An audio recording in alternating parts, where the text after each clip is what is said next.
علیکم ورحمۃ اللہ تعالی وبرکاتہ۔ الحمد للہ رب العالمین والعاقبۃ للمتقین، والصلاة والسلام على من كان نبيا وآدم بين الماء والطين، أما بعد فأعوذ بالله من الشيطان الرجيم، بسم الله الرحمن الرحيم، يا أيها الذين آمنوا توبوا إلى الله توبة نصوحا، صدق الله المولان العظيم وصدق رسوله النبي الأمين المتين الكريم، ونحن على ذلك لمن الشاهدين والشاكرين والذاكرين، والحمد للہ رب العالمین۔ سب سے پہلے مبارکباد ہیں آپ لوگ جو بعد نماز عشاء سے لے کر اب تک اس عرس مقدس کی تقریب میں شرکت کی ہوئے ہیں۔ اللہ رب العزت کی بارگاہ میں دعا ہے مولا کریم ہماری اور آپ کی حاضری کو اپنی بارگاہ میں شرف قبولیت عطا فرمائے، اور اس بزم نور کے صدقے ہماری اور آپ کی مغفرت فرمائے۔ ہم سے بیشتر اپنے بہترین نعت و منقبت کے اشعار بھی سماعت فرمائے، اور دو عمدہ جامع خطاب بھی سماعت فرمایا۔ تھوڑی دیر کے لیے آپ کے سامنے محو گفتگو ہوں گا، انشاءاللہ تعالی چند لمحوں کے بعد بلا آپ کے اکتائے آپ سے رخصت ہو جاؤں گا۔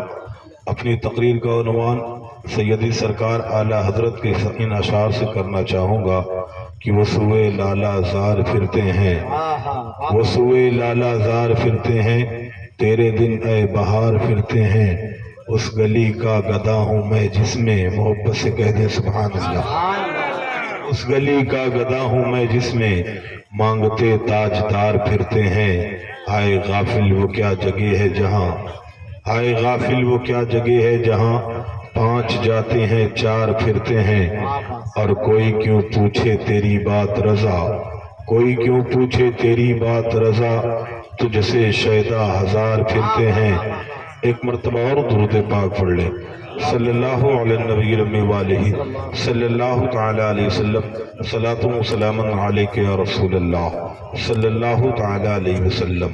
ہم اور آپ حضرت انسان ہیں، جہاں انسان ہیں وہیں ہم سے اور آپ سے خطا کے امکانات بھی ممکن ہیں، ہم سے اور آپ سے غلطیاں بھی ہو سکتی ہیں، کیونکہ انسان خطا اور نسیان کا مرکب ہے، اس کے اندر غلطی کرنے اور غلطی ہو جانے کا مادہ موجود ہے۔ لیکن عزیزان وقار، جب غلطی ہو جائے تب کیا کیا جائے؟ غلطی ہو جانے کے بعد فوراً اللہ رب العزت کی بارگاہ میں توبہ کر لینا یہ انسانی صفت ہے، اور غلطی پر غلطی کرنا یہ شیطانی صفت ہے۔ غلطی جب ہو جائے تو ہمیں اور آپ کو چاہیے کہ ہم اور آپ اپنے معبود کے حضور حاضر ہو کر کے اپنے دامن پر اشکوں کی قطرات چھڑک کر کے خداوند قدوس کو اس کے رحیمی کا واسطہ دے کر کے اس کی بارگاہ میں توبہ استغفار کر لیں۔ اللہ کے نبی صلی اللہ تعالی علیہ وسلم نے ارشاد فرمایا، جب کوئی انسان گناہوں سے توبہ کرتا ہے، جب کوئی انسان اپنے خطاؤں کی معافی مانگتا ہے، تو اللہ رب العزت اسے گناہوں سے اس طرح پاک و صاف کر دیا کرتا ہے گویا وہ آج ہی ماں کے شکم سے پیدا ہوا ہو۔ عزیزان وقار، آؤ اپنے بزرگوں کی ہسٹری اور ان کے اتہاس کو دیکھو۔ آپ کو بہت سارے ایسے بزرگان دین ملیں گے جو توبہ کرنے سے پہلے گنہگار تھے، لیکن جب توبہ کر لیتے ہیں تو اللہ نے انہیں اتنا ہی بڑا نیکوکار بنا دیا۔ حضرت حبیب اجمی کو دیکھو، حضرت فضیل بن عیاض کو دیکھو، حضرت بشر حافی کو دیکھو، حضرت عبداللہ ابن مبارک کو دیکھو، یہ توبہ کرنے سے پہلے بگڑے ہوئے انسان تھے، لیکن جب ان کے دل میں احساس گناہ پیدا ہوا اور خدا کی بارگاہ میں ان لوگوں نے سچی پکی توبہ کر لی ہے تو اللہ نے انہیں اپنا برگزیدہ بندہ بنا لیا ہے، اور خدا کی بارگاہ میں یہ اتنے مقبول ہو گئے، اتنے مقبول ہو گئے کہ اب جو ان کا ذکر کرتا ہے اللہ اسے بھی مقبول کر لیا کرتا ہے، خدا اسے بھی پسند پسند کر لیا کرتا ہے، اللہ کا وہ بھی نیک بندہ ہو جایا کرتا ہے۔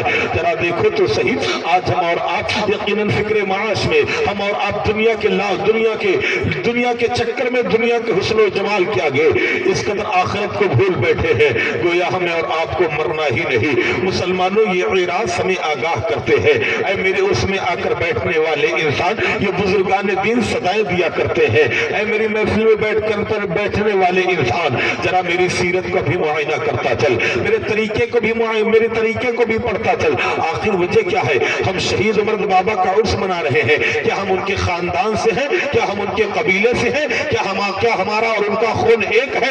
تو جواب یہی ملے گا، نہ وہ ہمارے خاندان کے ہیں، نہ وہ ہمارے قبیلے کے ہیں، نہ ہمارا اور ان کا خون ایک ہے، تو ہم اپنی گاڑی کمائی ان کے نام پر خرچ کیوں کر رہے ہیں؟ جواب ایک ہی آئے گا، انہوں نے سب کچھ اللہ کے نام پہ قربان کر دیا، اس لیے آپ غلام ان کے نام پر قربان کر رہے ہیں، غلام ان کے نام پر نچھاور کر رہے ہیں۔ جو اللہ کا ہو جایا کرتا ہے تمام مخلوق اس کی ہو جایا کرتی ہے، جو خدا کا ہو جایا کرتا ہے تمام مخلوق اس کی تابعدار ہو جایا کرتی ہے۔ اے نیک انسانوں، اے مسلمانوں سے میں سنو، نیکیاں کرتے رہو، یہ نیکیاں دنیا میں بھی کام آنے والی ہے، بعد مرنے کے قبر و حشر میں بھی کام آنے والی ہے۔ اگر تم نے ہم سے یہ امید رکھی ہوگی کہ بیٹھ کر مولانا صاحب ہمیں جنت کی بشارتیں سنائیں گے، تو نہیں پیارے، جنت کوئی آسان سودا نہیں، جنت رضا الہی کا نام ہے، اور رضا الہی کے حصول کے لیے بزرگوں نے گھر بار چھوڑا ہے، رضا الہی کے حصول کے لیے صحابہ نے زندگیاں قربان کی ہے، رضا الہی کے حصول کے لیے یقیناً سید الشہداء حضرت امام حسین نے اپنا کنبہ کٹوایا ہے، تب انہیں خدا کی رضا میسر آئی ہے، تب انہیں اللہ کی قربیت ملی ہے، تب خداوند قدوس نے انہیں مرتبہ و منصب عطا کیا ہے۔ آج ہم یہ سوچتے ہیں کہ ہم بیٹھے بیٹھے خدا رسیدہ ہو جائے، ہم یہ سوچتے ہیں کہ ہم بیٹھے بیٹھے ہمیں جنت مل جائے۔ حضرت امام غزالی فرماتے ہیں یہ انسان کتنا احمق و بے وقوف ہے، جس کے لیے اسے محنت کرنی چاہیے اسے قسمت پہ چھوڑ کر کے بیٹھا ہے، اور جیسے قسمت سے ملے گا اس کے لیے محنت و مشقت کر رہا ہے۔ مسلمانوں ذرا دیکھو تو صحیح، تیری میری تقدیر کا فیصلہ اللہ نے کر دیا ہے، ہمیں کتنا نفع ہوگا، کتنا نقصان ہوگا، کتنا مال کمائیں گے، کتنا نقصان کا سامنا کریں گے، یہ تمام تر چیز ہماری قسمت میں لکھا جا چکا ہے، لوح محفوظ پہ اس کا فیصلہ کیا جا چکا ہے۔ اب پوری دنیا مل کر کے تمہیں ایک پیسے کا نفع پہنچانا چاہے، اللہ نے جتنا لکھ دیا ہے پوری دنیا مل کر کے ایک پیسے کا تمہیں نفع نہیں پہنچا سکتی ہے۔ اب پوری دنیا مل کر کے تمہیں ایک پیسے کا نقصان پہنچانا چاہے تو خدا نے تمہاری تقدیر میں جتنا لکھ رکھا ہے اب پوری دنیا مل کر کے تمہیں ایک پیسے کا نقصان نہیں پہنچا سکتی ہے۔ عزیزان وقار، جو ہماری قسمت ہے اللہ نے ہمارے رزق کو لکھ دیا ہے۔ حضرت امام غزالی فرماتے ہیں رزق اپنے ملنے والے کو اس طرح تلاشا کرتی ہے جس طرح مرنے والے کو موت تلاشا کرتی ہے۔ جب اللہ نے ہماری قسمت کا فیصلہ کر دیا ہے ہمیں اتنا مل کر کے رہے گا، ہمیں اتنا مل کر کے رہے گا، تو مسلمانوں اس مال کو حاصل کرنے کے لیے ہم ناجائز رستہ کیوں اختیار کرتے ہیں؟ ہم بے ایمانیاں کیوں کرتے ہیں؟ ہم دغا بازیاں کیوں کرتے ہیں؟ ہم نمازیں کیوں چھوڑتے ہیں؟ ہم قرآن کے خلاف کیوں قدم اٹھاتے ہیں؟ جب ہماری قسمت میں فیصلہ ہو چکا ہے کہ ہمیں اتنا مل کر کے رہے گا تو اس کو حاصل کرنے کے لیے حلال طریقہ استعمال کرو، حلال راستہ اختیار کرو، تاکہ وہ مال دنیا میں بھی کام آئے، بعد مرنے کے قبر و حشر میں بھی کام آئے۔ عزیزان وقار، اور ذرا غور کر لو، یقیناً جنت ہمیں قسمت سے نہیں ملے گی، جنت کے لیے ہمیں اور آپ کو محنت کرنی پڑے گی، نمازیں پڑھنی پڑے گی، تہجد کا اہتمام کرنا پڑے گا، قرآن کی تلاوت کرنی پڑے گی۔ جنت قسمت سے نہیں ملا کرتی ہے، جنت محنت سے ملا کرتی ہے۔ ہم جنت کو قسمت کے بھروسے چھوڑ کر کے بیٹھ گئے اور دنیا کے لیے محنت کر رہے ہیں، جبکہ معاملہ برعکس ہونا چاہیے تھا۔ ہم دنیا کے لیے محنت کرتے، ہم دنیا کو قسمت پہ چھوڑتے اور جنت کے لیے محنت کرتے تو ہمارا شمار اچھے مومنوں میں ہوتا، ہمارا شمار اچھے انسانوں میں ہوتا۔ مسلمانوں نیکیاں کرتے رہو، یہ نیکیاں دنیا میں بھی کام آئیں گی، بعد مرنے کے قبر و حشر میں بھی کام آئیں گی۔ حضرت امام غزالی حدیث مبارکہ نقل فرماتے ہیں، حضرت ابو ہریرہ فرماتے ہیں بنی اسرائیل کے تین لوگوں کا قصہ پیغمبر اسلام نے بیان فرمایا۔ تین انسان اپنے مکان سے کسی سفر کی جانب نکلنے کی تیاری کر کرتے ہیں, کسی سفر کی جانب چلنے کی تیاری کرتے ہیں.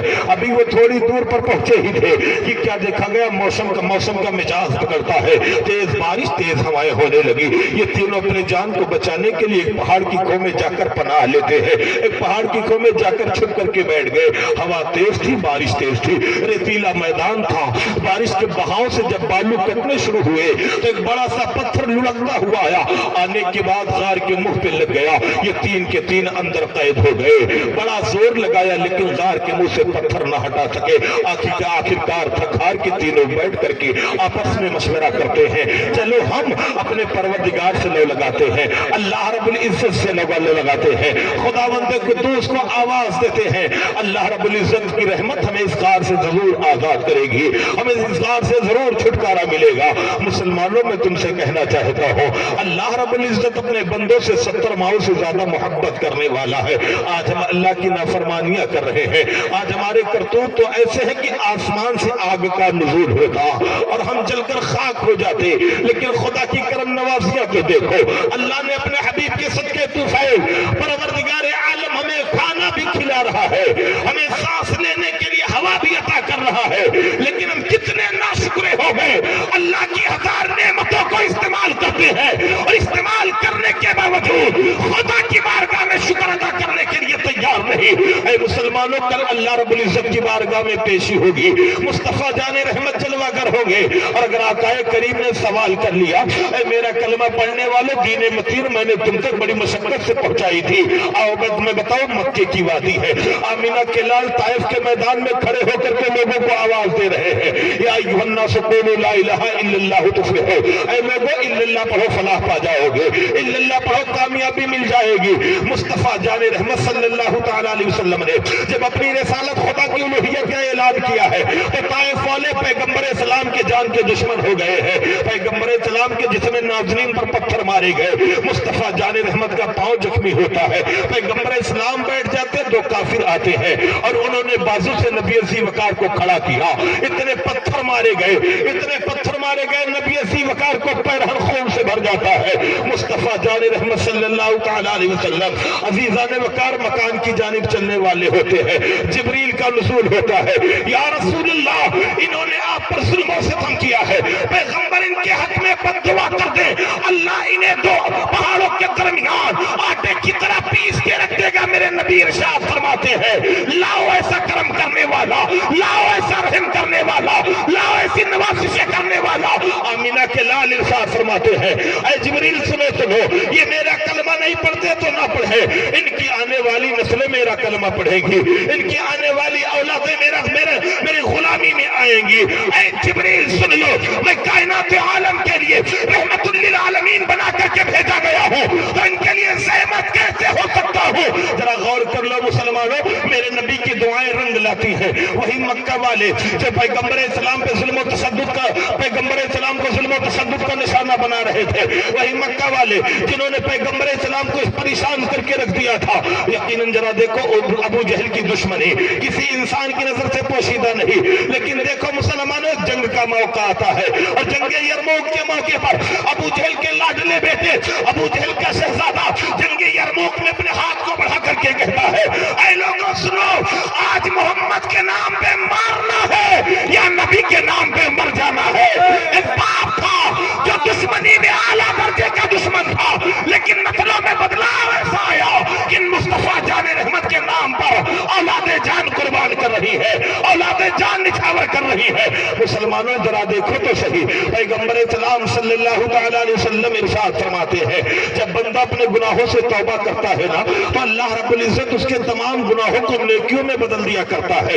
وہ توبہ کرنے سے پہلے جتنا بڑا گنہگار رہا کرتا ہے, توبہ کرنے کے بعد اتنا ہی بڑا نیکوکار ہو جایا کرتا ہے. حضرت ابو ہریرہ فرماتے ہیں, یہ تینوں تھک ہار کے بیٹھے اور بیٹھنے کے بعد کہتے ہیں, چلو اپنے رب سے لو لگاتے ہیں اور خدا کی بارگاہ میں توبہ استغفار کرتے ہیں. ہیں اگر ہم نے دنیا میں کوئی نیک کام کر رکھا ہے تو آج اس نیک کام کے وسیلے سے اللہ کی بارگاہ میں دعا کریں گے، اللہ اس غار سے آزادی دے دے گا۔ ان میں سے پہلا انسان اپنے مسلح کو بچھاتا ہے، بچھانے کے بعد خدا کی بارگاہ میں اللہ لگاتا ہے، پروردگارہ میں گنہگار انسان تھا، ایک غریب انسان تھا، چند بکریوں کی ریوڑ پر میری زندگی بسر ہوا کرتی تھی، انہی بکریوں کے دودھ کو پی کر میں اور میرے پریوار والے پلا کرتے تھے، لیکن اے رب قدیر تجھے معلوم ہے کہ یقیناً جب میں بکریاں چرا کر کے آتا اور بکریوں کے دودھ کو دھوتا تو سب سے پہلے دودھ کا کٹورا اپنے بوڑھے ماں باپ کی بارگاہ میں پیش کیا کرتا تھا، بولے سبحان اللہ، اپنے بوڑھے ماں باپ کو پلاتا تھا۔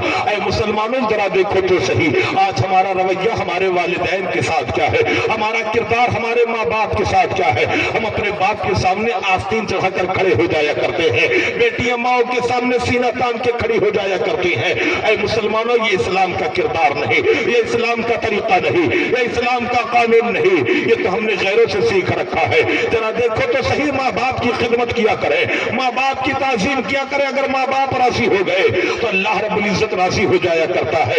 آج ہم جوانی کے نشے میں آ کر باپ سے کہا کرتے ہیں، بوڑھے باپ سے کہا کرتے ہیں کہ تم نے ہمارے لیے کیا کیا؟ اے انسان، اگر تو اپنے وجود پہ غور کر لے تو اپنے باپ سے یہ سوال نہ کرے گا کہ باپ نے تمہارے لیے کیا کیا ہے؟ تو تھا کیا قطرہ ناپاک، باپ کی پشتن سے ماں کے رحم میں آیا، ماں نے یقیناً ماں نے یقیناً تجھے اپنے رحم میں سماچا سمارا، اور یقیناً دھیرے دھیرے 9 ماہ تک ماں کے رحم میں تو پروان چڑھتا رہا، 9 مہینے کے بعد تیرا وجود ظاہر ہوتا ہے۔ ابھی بھی تو ماں کو پریشان کرنا بند نہ کیا، ماں کو جو چیزیں پسند تھی محبوب تھی، ماں نے یہ سوچ کر کے کھانا چھوڑ دیا کہ اگر میں یہ کھاؤں گی تو میرا بیٹا بیمار پڑ جائے گا، اس کی طبیعت خراب ہو جائے گی، تو اپنا پیشاب و پاخانہ نہیں دھل سکتا تھا، تیرے ماں باپ تیرے پیشاب و پاخانے کو دھلا کرتے تھے، تو یقیناً سرد راتوں میں جب پیشاب کرتا تو سرد بستر پر تیرے ماں باپ سوتے اور تجھے اپنی چھاتی سے لگا کر کے پروان چڑھایا کرتے تھے۔ کیا اسی دن کے لیے کہ جب وہ بوڑھے ہو جائے تو انہیں گالیاں دے؟ کیا اسی دن کے لیے جب وہ بوڑھے ہو جائے تو ان کے جسم پہ ڈنڈے برسا؟ کیا اسی دن کے لیے کہ جب وہ ضعیف ہو جائے انہیں مکان سے باہر نکال دے؟ نہیں پیارے، آج تیرے پاؤں میں جو جوتے ہیں نا، باپ نے اپنے پاؤں میں پھپھولے برداشت کیے ہیں، تب تیرے پاؤں میں جوتے آئے ہیں۔ باپ نے اپنے جسم پر پھٹا ہوا لباس پہن کر دوسروں کی مزدوری کی ہے، تب تجھے یہ لباس میسر آیا ہے۔ باپ نے اپنا وجود مٹایا ہے، تب تو جوان و پروان چڑھا ہے، اور آج جوانی کے نشے میں آ کر کے ماں باپ سے بدسلوکیاں کر رہا ہے۔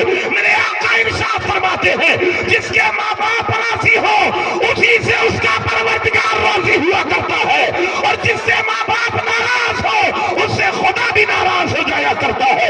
پوری دنیا راضی ہو، اپنے ماں باپ ناراض ہے تو اللہ راضی نہیں ہو سکتا۔ اللہ کو راضی کرنا ہے تو ماں باپ کی خدمت کرنی پڑے گی، ماں باپ کو راضی کرنا پڑے گا، ان کی اطاعت و فرما برداری کرنی پڑے گی۔ مسلمانوں، اپنے اندر تبدیلی لاؤ، اپنے والدین سے محبت کرو، ان کی تکریم کرو، ان کا احترام کرو، ورنہ کل اللہ کی بارگاہ میں تم سے پوچھا جائے گا کہ تم نے اپنے والدین کی فرما برداری کیوں نہ کی، تم نے اپنے والدین کا احترام کیوں نہ کیا، تم نے اپنے والدین کی تعظیم کیوں نہ کی، تو ہمارے پاس جواب کیا ہوگا؟ اور کتنا سخت قانون لگا دیا شریعت نے۔ شریعت کہتی ہے جیسا ویوہار و سلوک تم اپنے ماں باپ کے ساتھ کرو گے ویسا ہی سلوک تمہاری نسلیں تمہارے ساتھ کریں گی۔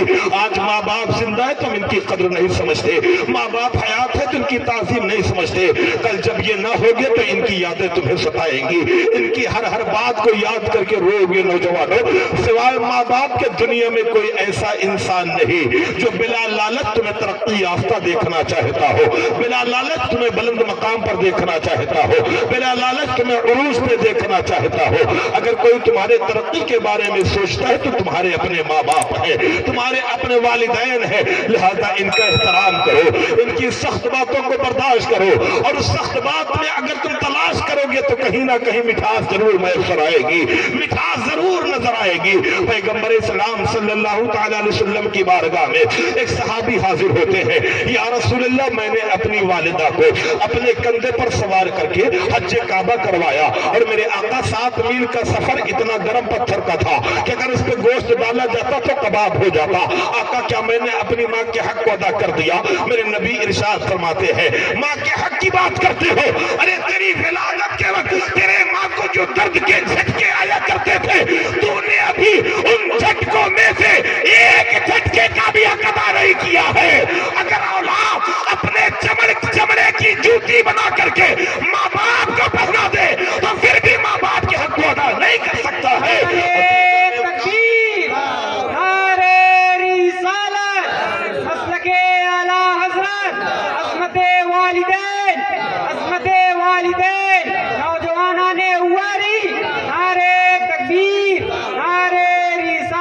جوانوں آج تو ہماری محبت مرنے کے بعد امڑایا کرتی ہے، نکلا کرتی ہے، لوگوں کے سامنے آیا کرتی ہے۔ باپ کا انتقال ہو گیا، ماں کا انتقال ہو گیا، اب تیجے کے موقع پر پھل لگائے جائیں گے، تیجے کے موقع پر کھیر بنائی جائے گی، تیجے کے موقع پر یقیناً قسم قسم کی مٹھائیاں رکھی جائے گی۔ کیوں؟ ابا کا فاتحہ ہونا ہے۔ ارے نوجوان، کاش یہ مٹھائیاں تو باپ کی زندگی میں اسے کھلا کر کے دعا لے لیتا، یہ پھل باپ کی زندگی میں کھلا کر کے دعا لے لیتا، یہ تمام ترقی اشیاء اپنے باپ کے حیات ظاہری میں ان کی خدمت میں پیش کر کے تو یقیناً ان کی دعائیں لے لیتا، وہ تیرے لیے زیادہ فائدہ مند ہوتا، ان کے لیے ان کی روح خوش ہوتی اور وہ تجھ سے راضی ہو کر کے جاتے تو یقیناً تیرا ٹھکانہ جنت ہوتا۔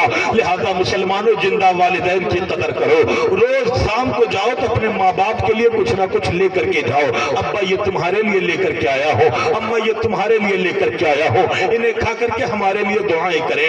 ماں باپ کی دعا جب اولاد کے حق میں کی جاتی ہے تو میرے آقا ارشاد فرماتے ہیں، ماں باپ کی دعا اولاد کے حق میں اللہ رب العزت رد نہیں فرماتا، قبول فرما لیا کرتا ہے، بڑی جلدی قبول ہوتی ہے۔ اور آج ہمارے گھر میں ہمارے اپنے ماں باپ ناراض ہیں اور ہم ماں باپ کو چھوڑ کر درگاہوں کے پیچھے پڑے ہوئے ہیں، تعویذ کے پیچھے پڑے ہوئے ہیں، گنڈے کے پیچھے پڑے ہوئے ہیں، پیر صاحب کی ڈیوڑی بہارتے ہوئے نظر آ رہے ہیں۔ میں یہ کہنا چاہتا ہوں، پہلے بوڑھے ماں باپ کو راضی کر لو، تب یہ تمام خدمتیں قبول ہوں گی۔ اگر ماں باپ ناراض ہے تو پیر صاحب کی ڈیوڑی بہارنا کسی کام کا نہیں، ولیوں کی بارگاہ میں جانا کسی کام کا نہیں، یقیناً درگاہوں کی حاضری کسی کام کا نہیں۔ اگر ماں باپ راضی ہے تو درگاہوں کی حاضری بھی خدا کی بارگاہ میں قبول ہے، یقیناً پیر صاحب کی خدمت بھی خدا کی بارگاہ میں قبول ہے، تعویذ گنڈا کا فائدہ بھی تجھے میسر آئے گا، لیکن شرط یہ ہے کہ پہلے اپنے ماں باپ کو راضی کرو، اپنے گھر والوں کو راضی کرو۔ ذرا دیکھیں ہمارا رویہ دوستوں کے ساتھ کیسا، ہم دوستوں کے ساتھ بیٹھتے ہیں تو ہنسی مذاق مسکرا کر کے ان پہ خرچ کیا کرتے ہیں، لیکن جیسے گھر پہ آتے ہیں نا ہمارے ماتھے پر سلوٹیں پڑ جایا کرتی ہیں، ہمارا لہجہ بدل جایا کرتا ہے۔ اللہ کے رسول نے فرمایا تم میں بہتر ہے وہ انسان جو اپنے گھر والوں کے ساتھ بہتر ہو، اور پھر آقا آگے ارشاد فرماتے ہیں میں تم میں سب سے بہتر ہوں اس لیے کہ میں اپنے گھر والوں کے ساتھ بہتر ہوں۔ سبحان اللہ، اپنے گھر والوں کے ساتھ اچھا سلوک کرو، ویوہار کرو، یقیناً انہیں راضی کرو، اللہ رب العزت تم پر رحمتوں کا نزول فرمائے گا۔ وہ شخص کہنے لگا باری تعالیٰ تیرے علم میں ہے، ایک دن بکری چرا کر کے آیا، اماں برسو چکے تھے، بکریوں کا دودھ دوہا، دونے کے بعد سرہانے لے کر کے کھڑا ہو گیا اس امید کے ساتھ کہ جب امی ابو بیدار ہوں گے تو سب سے پہلے بکری کا دودھ کا پیالہ ان کی بارگاہ میں پیش کروں گا، اس کے بعد بچوں کو پلاؤں گا، پھر بیوی کو، پھر خود پیوں گا۔ عزیزان وقار وہ شخص بیان کرتا ہے میرے معبود تیرے علم میں ہے کہ میرے بچوں کا بھوک سے برا حال تھا، میری بیوی بھوک سے تڑپ رہی تھی، یقیناً مجھے بھی شدت کی بھوک لگی ہوئی تھی، لیکن اس آس و امید کے ساتھ میں انتظار کرتا رہا امی ابو بیدار ہوں تو پہلے یہ دودھ ان کی بارگاہ میں پیش کروں، پھر بچوں کو، پھر بیوی کو، پھر میں پلاؤں۔ آدھی رات کے بعد اپنی مرضی سے میرے اماں ابا بیدار ہوئے، میں نے وہ دودھ کا پیالہ پیغمبر اسلام میں نے وہ دودھ کا پیالہ اپنے والدین کی خدمت میں پیش کیا، پیش کرنے کے بعد پھر اپنے بچوں کو پلایا، اپنی بیوی کو پلایا، پھر خود پیا۔ اللہ رب العزت اگر یہ خدمت تیری بارگاہ میں قبول ہوئی ہے جو میں نے اپنے ماں باپ کی ہے تو اس غار سے آزادی دے دے۔ اللہ کے رسول فرماتے ہیں ابھی انسان کا ہاتھ نیچے نہ ہوا تھا کہ غار کے منہ سے پتھر ہٹ جاتا ہے۔ سبحان اللہ، اب اتنی جگہ بن گئی، باہر سے ہوائیں بھی آ رہی ہیں، روشنی بھی آ رہی ہے، لیکن انسان ابھی بھی نہیں نکل سکتا۔ دوسرے انسان کی باری آتی ہے، دوسرا انسان اللہ رب العزت کی بارگاہ میں ہاتھ بلند کرتا ہے، میرے معبود تجھے پتا ہے تو نے مجھے مال و دولت سے نوازا تھا، جب تو نے مجھے مال و دولت دی تو میرے قدم بہک گئے، میں عیاشیاں کرنے لگا، گناہ کرنے لگا۔ مسلمانوں بہت کم ایسا ملیں گے جن کے پاس دین بھی ہو دنیا بھی ہو، ورنہ لوگ دنیا پا جانے کے بعد دین سے دوری بنا لیا کرتے ہیں۔ وہ شخص کہتا ہے باری تعالیٰ جب تو نے مجھے دولت دی تو میرے قدم بہک گئے، میں عیاشیاں کرنے لگا، گناہ کرنے لگا۔ ایک دن میرے خاندان کی میری چچا جات بہن میرے قریب آتی ہے، آنے کے بعد کہتے میرے بھائی اس وقت فاقہ پڑ رہا ہے، میرے مکان میں میری مدد کر دے، چند سکے اگر تو دے دے گا تو میرے مکان میں کھانا بنے گا اور میرے بچے پیٹ بھر کے کھانا کھا سکیں گے۔ تو میں نے اپنی بہن کے سامنے ایک کنڈیشن رکھی، اگر تو اپنی عزت کا سودا مجھ سے کرتی ہے، اگر تو گناہ پر کرنے پر راضی ہوتی ہے، اگر تو اپنا نفس میرے حوالے کرتی ہے